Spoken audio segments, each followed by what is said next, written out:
Et pour parler plus en détail du dernier rapport de l'Agence internationale de l'énergie atomique en juin depuis Bruxelles, Mohamed Rajaï Barakat, expert en droit et relations internationales, bonsoir et merci d'être avec nous. Merci. Le rapport très attendu de l'AIEA sur la centrale nucléaire de Zaporizhzhia a été rendu public au terme de la mission d'inspection de l'agence. Est-ce qu'on fait face à un risque radiologique ? En fait, le rapport demande, comme vous l'avez signalé, l'établissement d'une zone de sécurité, mais n'a pas précisé de combien de kilomètres autour des réacteurs atomiques. Et aussi estime que la situation est très dangereuse du fait qu'il y a des tirs, des bombes qui tombent aux alentours de la centrale nucléaire. Les deux parties se rejettent la responsabilité. La Russie prétend ou dit que ce sont les Ukrainiens qui ont bombardé hier plus qu'une vingtaine de fois pas loin de la centrale atomique. Les Ukrainiens disent que ce sont les Russes, mais le rapport n'a pas pointé les responsables de ces tirs. En fait, qui a intérêt à ce que la situation continue de cette façon et que la Russie occupe est déjà militairement dans la centrale atomique et le rapport a mentionné et a montré des photos de l'existence des tanks militaires russes dans la centrale même.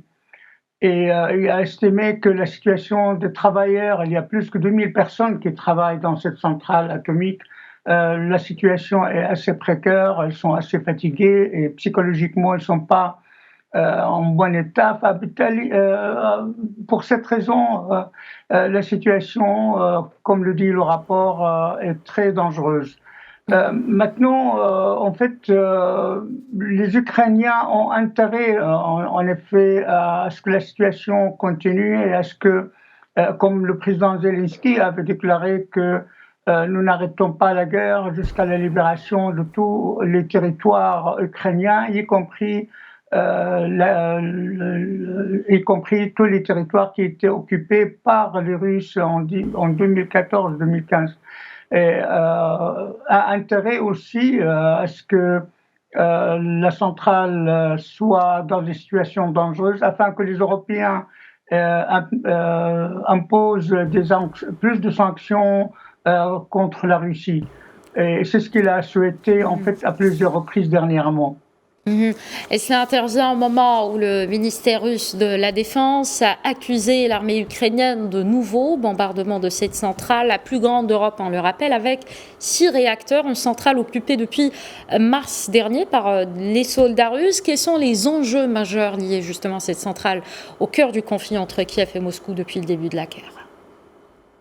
En fait, la centrale fournit de l'électricité à l'Ukraine, toute l'Ukraine. Et aujourd'hui, des déclarations du président ukrainien Zelensky qui a dit que dans le cas où l'Ukraine récupère le contrôle de la centrale, nous pouvons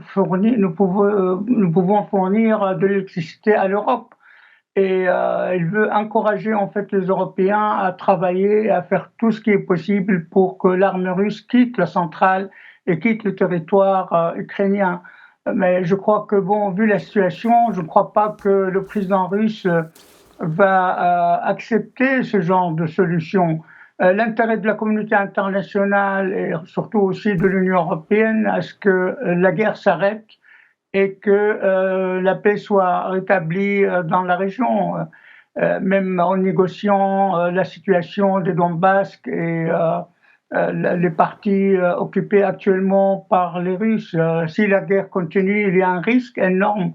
D'abord, je ne vais pas dire de guerre atomique, mais aussi que si la centrale est touchée, tous les experts estiment que le moindre bombardement de la centrale, malgré le fait que les bâtiments sont assez robustes, mais ça peut représenter un danger sur la population par là-bas et aussi sur l'Europe.